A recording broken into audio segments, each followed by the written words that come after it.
والصلاة والسلام على سيد الرسل وخاتم الأنبياء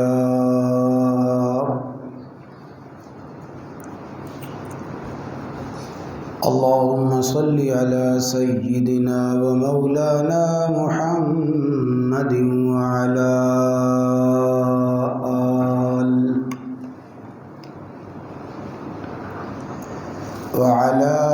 آل سيدنا ومولانا محمد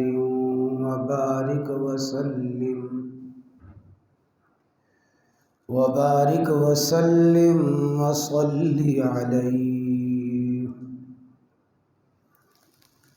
اللهم صل على سيدنا ومولانا محمد وعلى آل سيدنا ومولانا محمد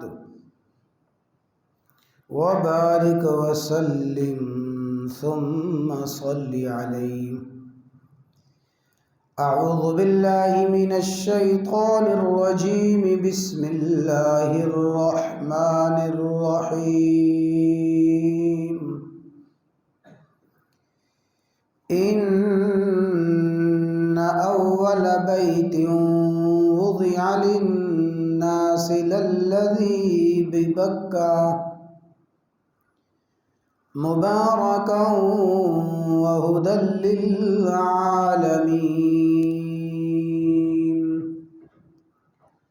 صدقت يا رب العالمين وصدقت يا أرحم الراحمين. إن الله وملائكته يصلون على النبي يا أيها الذين آمنوا صلوا عليه وسلموا تسليما. دروشی پڑھ لیں. اللهم صل على محمد وعلى آل محمد كما صليت على إبراهيم وعلى آل إبراهيم إنك حميد مجيد.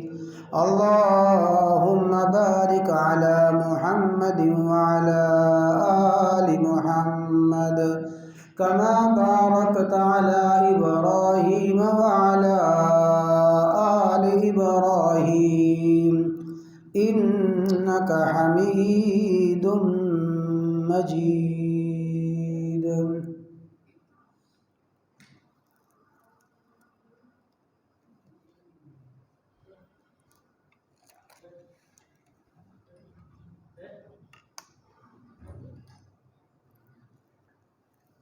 ماہ ذوالحجہ کی 8ویں تاریخ سے ذوالحجہ کی 12 تاریخ تک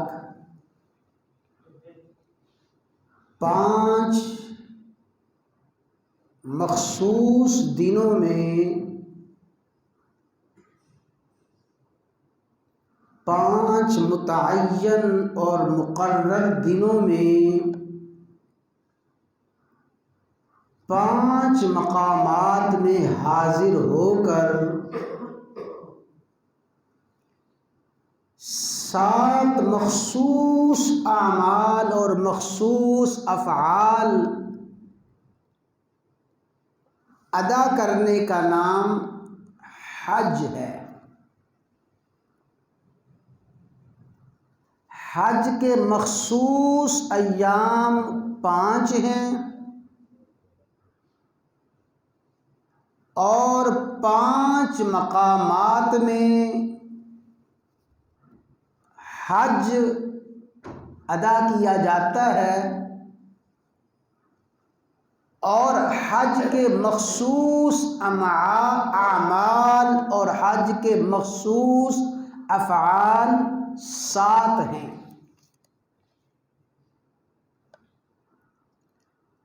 حج جن مقامات میں ادا کیا جاتا ہے وہ مقامات 5 ہیں.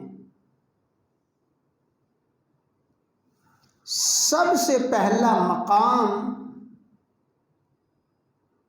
بیت اللہ ہے دوسرا مقام منا ہے، تیسرا مقام عرفات ہے،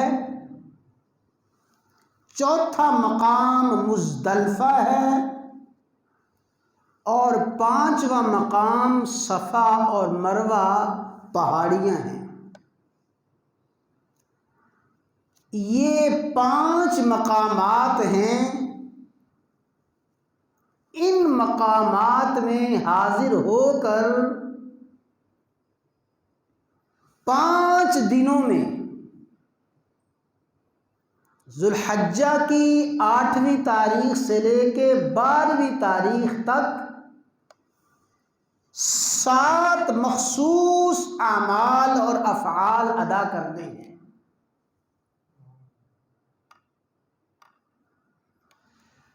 حج کے مخصوص مقامات میں سے حج کا بنیادی مقام اور اساسی اور مرکزی مقام بیت اللہ ہے۔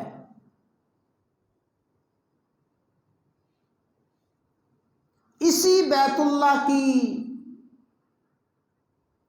تعمیر اور بیت اللہ کی تاریخ کے حوالے سے گزشتہ خطبات میں کچھ باتیں عرض کی گئیں۔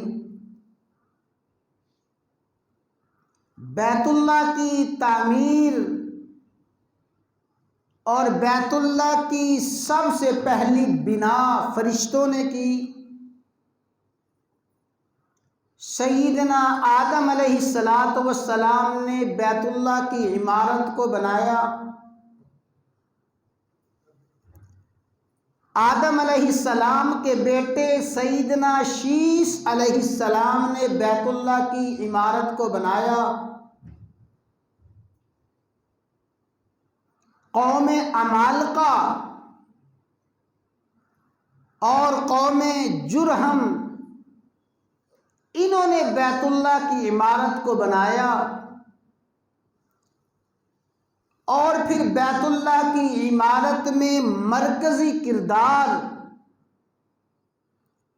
اور بیت اللہ کی تعمیر میں سب سے بڑا کردار ادا کیا ان 2 ہستیوں نے، جو باپ بیٹا بھی ہیں، اپنے علاقے میں اور اپنے زمانے میں نبی بھی ہیں، اور صرف نبی نہیں ابو الانبیاء بھی ہیں۔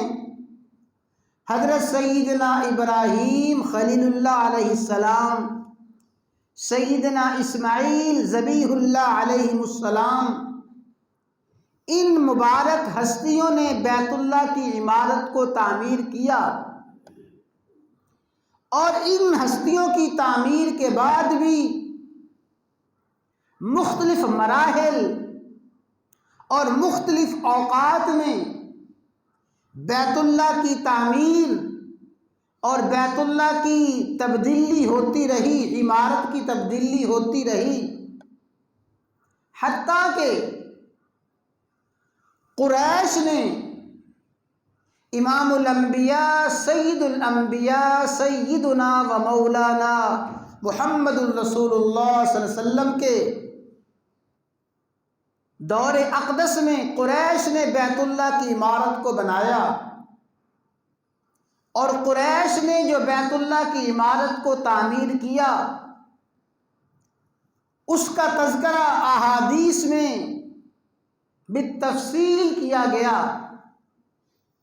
تاریخ کی کتابوں میں قریش کی تعمیر بیت اللہ کا ذکر ہے کہ قریش نے بیت اللہ کو تعمیر کیا۔ جب قریش نے بیت اللہ کو تعمیر کیا، یہ وہ وقت تھا رسول اللہ صلی اللہ علیہ وسلم اپنی عمر مبارک کے 35 قیمتی سال گزار چکے تھے۔ آپ کی عمر مبارک 35 سال تھی، گویا اعلان نبوت سے 5 سال پہلے قریش نے اور قریش کے مختلف خاندانوں نے بیت اللہ کی عمارت کو تعمیر کیا، اور اس تعمیر میں رسول اللہ صلی اللہ علیہ وسلم اور آپ کے آباء و اجداد حضرت عباس رضی اللہ تعالی عنہ اور آپ کے دیگر خاندان کے لوگ براہ راست شریک تھے۔ رسول اللہ صلی اللہ علیہ وسلم نے اپنے مبارک ہاتھوں سے بیت اللہ کی تعمیر کے لیے پتھر اٹھائے، اور اس موقع پہ اللہ تعالی نے رسول اللہ صلی اللہ علیہ وسلم کو وہ اعزاز عطا فرمایا جو ہمیشہ ہمیشہ کے لیے آپ کا ایک امتیاز بن گیا، جس کی تفصیلات انشاءاللہ ابھی آتی ہیں۔ قریش نے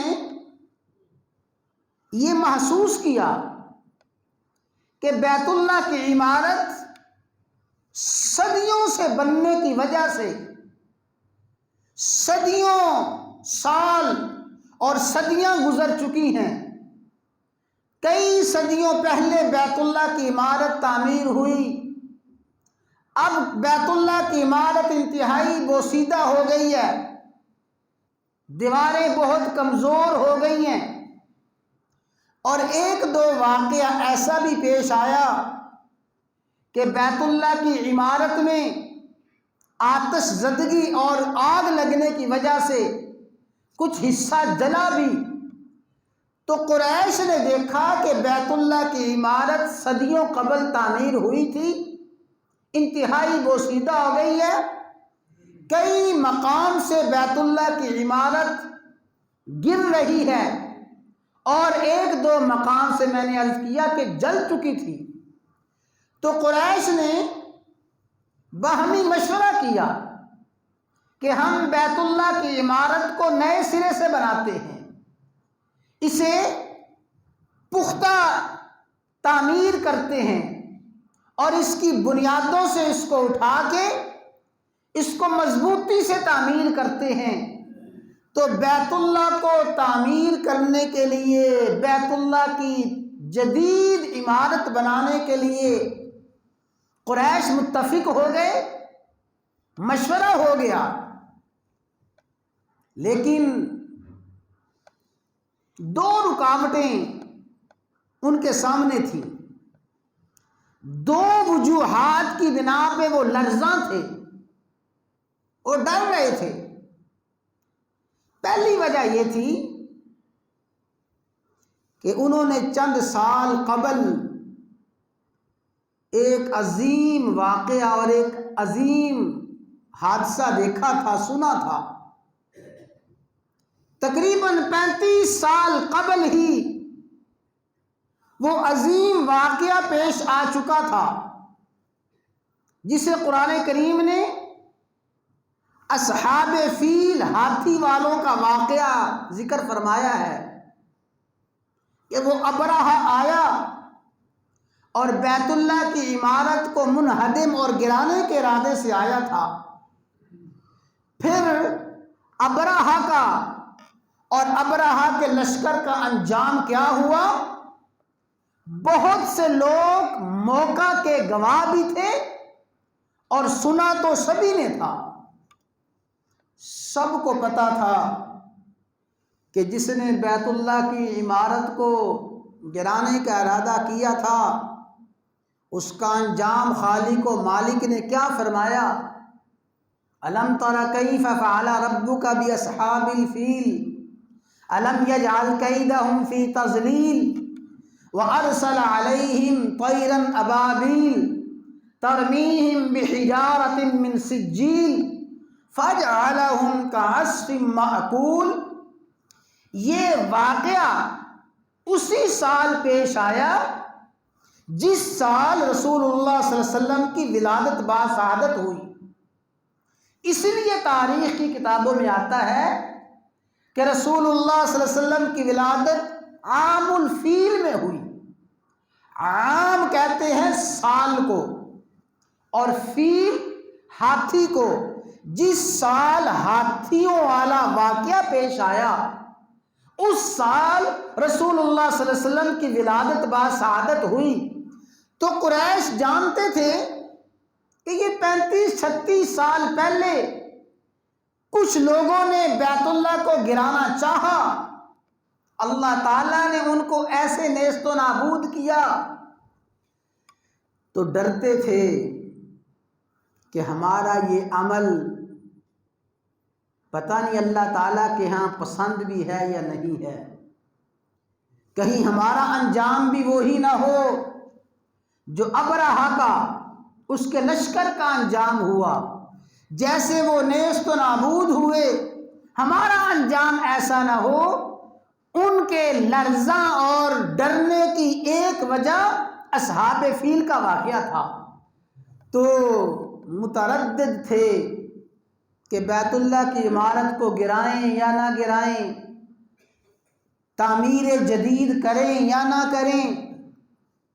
اور دوسری وجہ یہ تھی کہ بیت اللہ کی عمارت میں ایک بہت بڑا گڑھا تھا، کنواں تھا۔ اس گڑھے اور کنویں میں جتنے بھی لوگ بیت اللہ میں حاضری دیتے تھے تو وہ اپنی اپنی نظریں اور اپنی اپنی نیازیں اس گڑھے میں، کنویں میں پھینکتے جاتے تھے، اور وہ گڑھا اور کنواں خزانوں سے بھرا ہوا تھا، اور سال ہا سال سے ایک بہت بڑا اژدہا، بہت بڑا سانپ اس گڑھے میں ڈیرا لگائے ہوئے تھا۔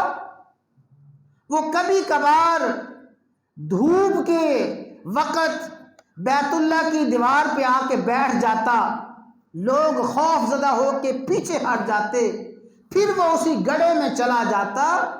مورخین نے لکھا ہے تقریباً 500 سال سے اس اژدہا نے، اس بہت بڑے سانپ نے وہاں پہ اپنا ٹھکانہ بنایا ہوا تھا، ڈیرا لگایا ہوا تھا۔ قریش ڈرتے تھے کہ اس اژدہا کا کیا کیا جائے، اس کی موجودگی میں بیت اللہ کی عمارت کو کیسے گرایا جائے۔ تو ان کے ڈرنے کی اور ان کے تردد کی دوسری وجہ وہ اژدہا تھا۔ جب آپس میں مشورہ کیا اور ابھی اس مشورے کو عملی جامہ نہیں پہنا رہے تھے، ان دو وجوہات کی بنا پہ رکے ہوئے تھے۔ انہوں نے دیکھا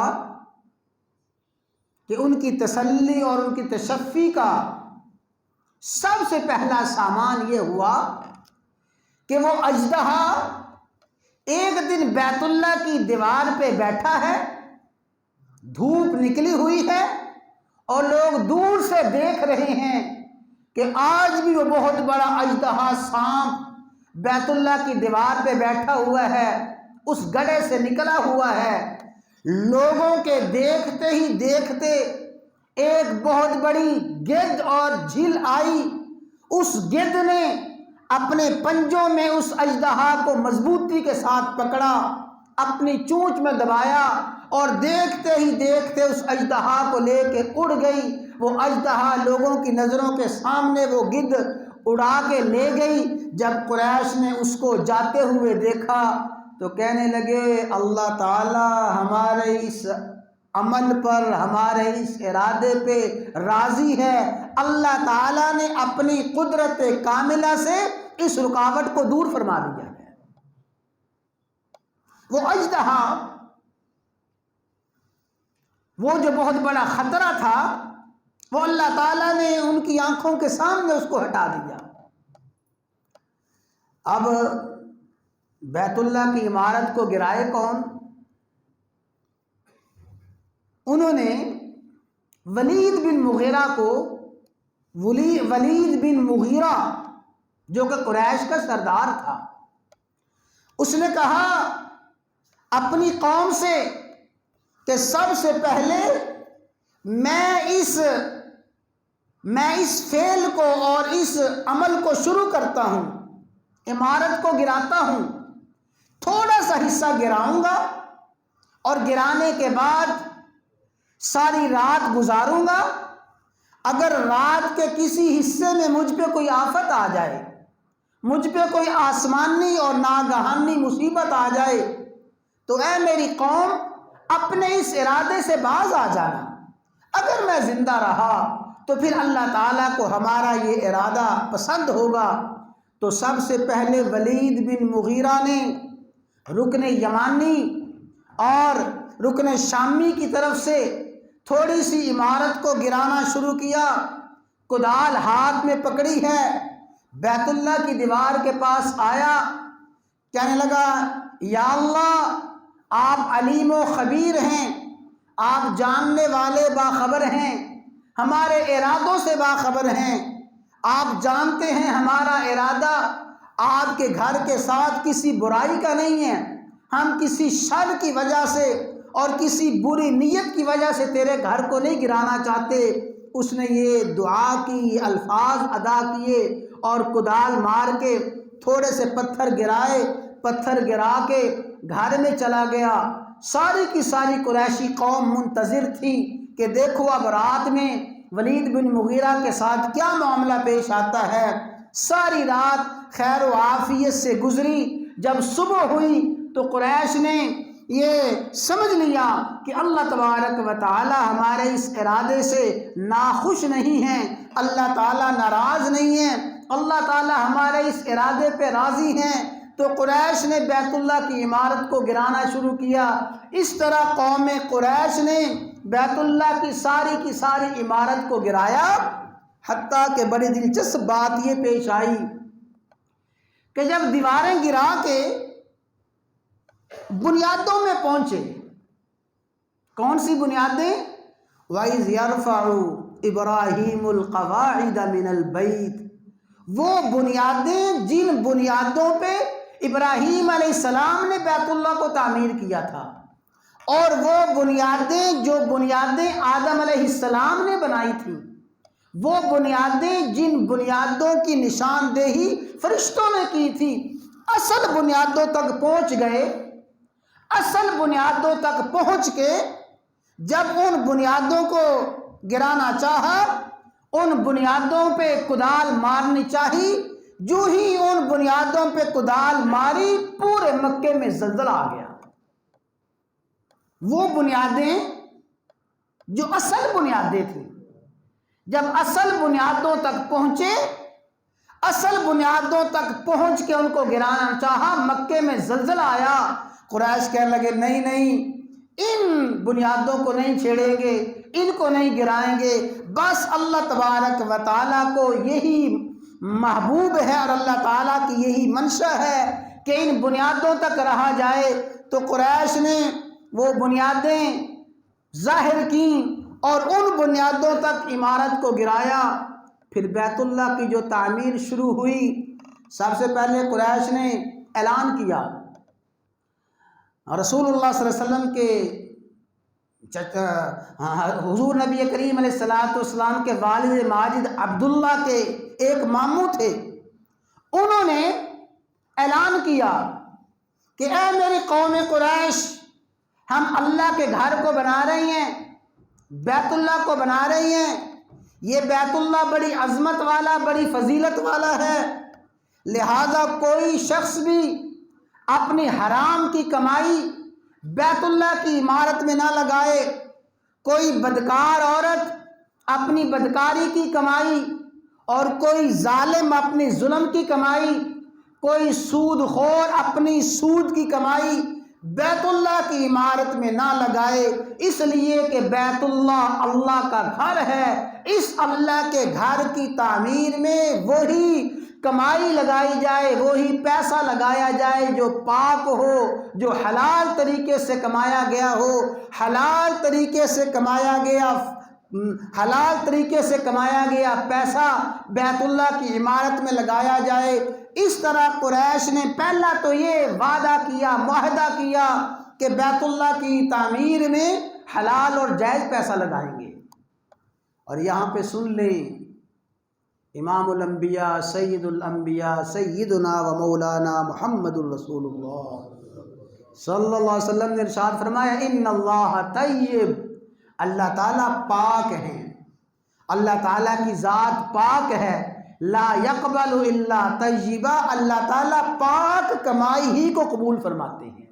مسجد کی تعمیر میں، مدرسے کی تعمیر میں کسی یتیم کے ساتھ، کسی مستحق کے ساتھ تعاون کرتے ہوئے اور کسی بھی مستحق کو دیتے ہوئے دیکھیں کہ جب ہم کسی کی مدد کر رہے ہیں، کسی کا تعاون کر رہے ہیں، اللہ کے راستے میں خرچ کر رہے ہیں، تو ہماری کمائی حلال کمائی ہو، حرام طریقے سے اور ناجائز ذرائع سے کمایا ہوا پیسہ اللہ کے راستے میں لگانا صرف یہ نہیں قبول نہیں ہوتا، بلکہ اس پہ دوہری پکڑ ہے، اللہ تعالیٰ کی ناراضگی، اللہ کے غضب کا باعث ہے کہ کوئی آدمی اللہ کے راستے میں ناجائز ذرائع سے کمایا ہوا پیسہ، اللہ کے راستے میں ناجائز طریقے سے کمایا ہوا پیسہ لگائے، یہ بات اللہ تعالیٰ کی ناراضگی کا باعث ہے۔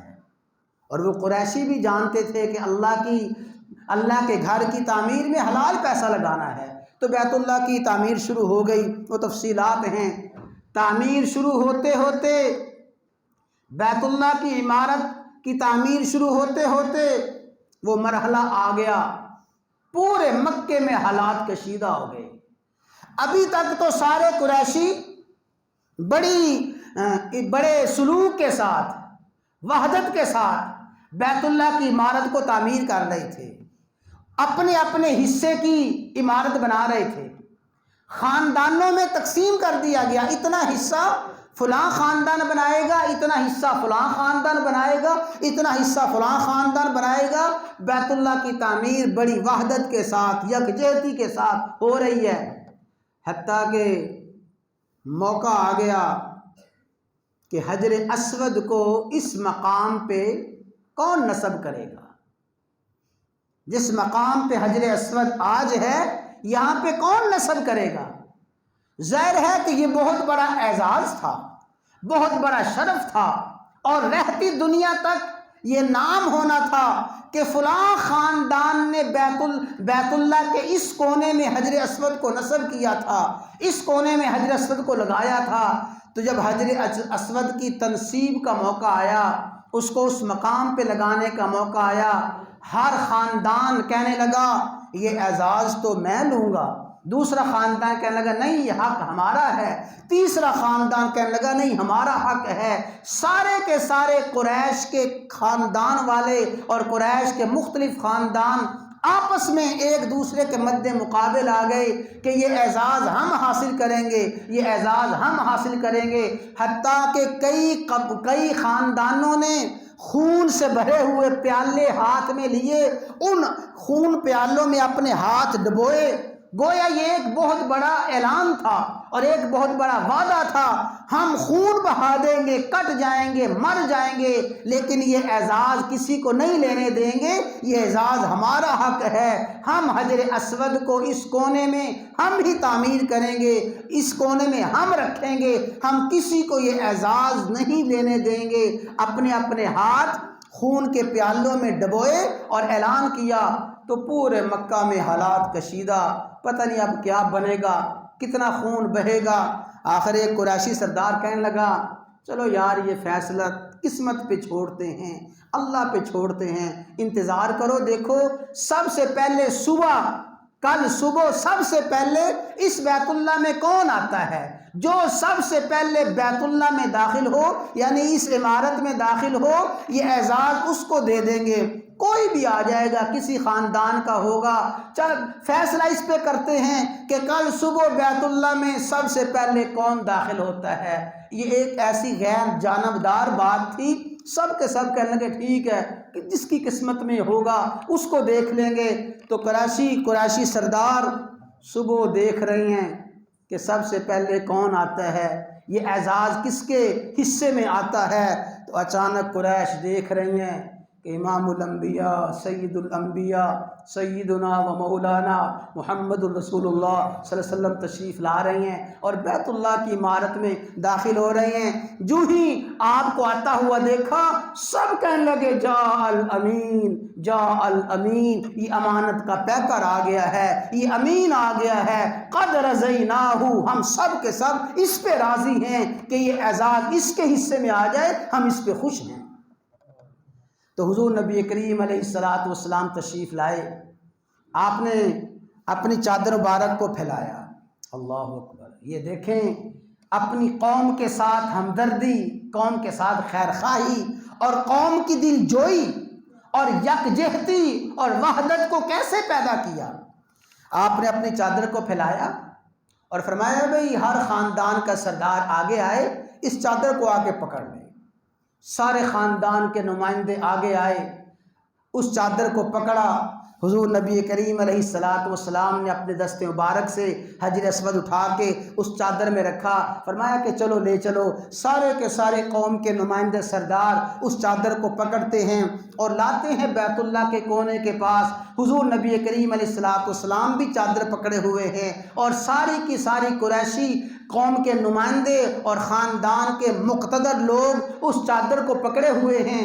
چادر پکڑے پکڑے آتے ہیں، حضور نبی کریم علیہ السلام پھر اپنے دست مبارک سے حجر اسود کو پکڑ کے اس کونے میں لگا دیتے ہیں۔ اس طرح حضور نبی کریم علیہ السلام کو یہ اعزاز بھی اللہ تعالیٰ نے عطا فرمایا۔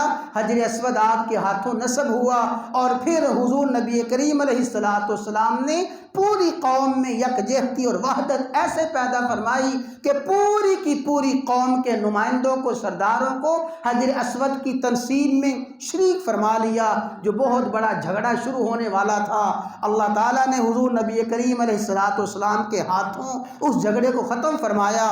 جب تعمیر ہو رہی ہے تو قریش پریشان ہو گئے۔ پریشانی یہ ہے کہ فنڈ ختم ہو رہا ہے، پیسہ ختم ہو رہا ہے اور ابھی کام بہت سا باقی ہے، بہت سا کام باقی ہے، پیسہ ہے نہیں ہے، فنڈ ہے نہیں، اب کیا کیا جائے؟ تو قریش نے اس کا ایک حل اپنی طرف سے یہ نکالا، کہنے لگے چلو بیت اللہ کی عمارت کو تھوڑا مختصر کر دیتے ہیں، بیت اللہ کی عمارت کو کم کر دیتے ہیں۔ انہوں نے بیت اللہ کی زمین کے کچھ حصے کو باہر نکال دیا اور مختصر کیا۔ مسلم شریف میں، بخاری شریف میں اس کی تفسیرات ہیں، مختصر حصہ کیا۔ وہ مختصر حصہ کر کے بیت اللہ کی عمارت پہ چھت ڈال دی اور وہ جو حصہ باہر نکالنا تھا آج اسی حصے کو حتیم کہا جاتا ہے۔ حتیم وہی حصہ ہے جو قریش نے عمارت سے باہر نکال دیا تھا۔ عمارت تعمیر ہو گئی۔ حضور نبی کریم علیہ السلام فرمایا کرتے تھے، عائشہ میرا دل چاہتا ہے کہ جس طرح میرے باپ ابراہیم نے بیت اللہ کو بنایا تھا ویسے ہی بیت اللہ بنایا جاتا، لیکن یہ تیری قوم کے پاس پیسے ختم ہو گئے تھے، تیری قوم نے اس حصے کو باہر نکال دیا۔ اس میں اور بھی تبدیلیاں کی۔ حضور نبی کریم علیہ السلام کی حیات طیبہ میں بیت اللہ ایسا ہی رہا، حتیم کا حصہ باہر تھا۔ حضور نبی کریم علیہ السلام اسی حصے میں تشریف لاتے، بیت اللہ میں تشریف لاتے۔ ایک مرتبہ سیدہ عائشہ صدیقہ نے عرض کیا، یا رسول اللہ صلی اللہ علیہ وسلم میرا دل چاہتا ہے میں بیت اللہ کے اندر داخل ہو کے نماز پڑھوں، میرا دل چاہتا ہے بیت اللہ کے اندر جاؤں اور بیت اللہ کے اندر جا کے نماز پڑھوں۔ آپ نے عائشہ صدیقہ کا ہاتھ پکڑا، حتیم میں کھڑا کیا، فرمایا عائشہ یہاں نماز پڑھ لو، یہاں نماز پڑھنا بیت اللہ کے اندر نماز پڑھنا ہے۔ لیکن میں آپ کو بتا دوں مسلم شریف میں جو حدیث ہے اس میں آپ نے 6 ہاتھ کا ذکر فرمایا کہ یہ 6 ہاتھ کا حصہ یہ بیت اللہ کی زمین ہے اور وہ تقریباً 9 فٹ کا حصہ بنتا ہے۔ 8.5 9 فٹ کا جو حصہ ہے حتیم میں وہ بیت اللہ کا حصہ ہے۔ آج بھی حتیم کو بہت بڑا بنا دیا گیا، لیکن وہ 8 8.5 9 فٹ کا حصہ ہے جو عمارت ہے بیت اللہ کی اور بیت اللہ کا وہ حصہ ہے۔ تو حضور کے زندگی میں یہی رہا۔ آپ چاہتے تھے کہ حتیم اندر ہو جائے، پھر اللہ تعالیٰ نے یہ اعزاز دیا عبداللہ بن زبیر کو۔ عبداللہ بن زبیر نے بیت اللہ کو تعمیر کیا، اس کے بعد کیا واقعات پیش آئے اس کو انشاءاللہ عرض کیا جائے گا۔ دعا ہے اللہ تعالیٰ ہر مسلمان کو بیت اللہ کی حاضری سہولت کے ساتھ، قبولیت کے ساتھ، سعادت کے ساتھ بار بار نصیب فرمائے۔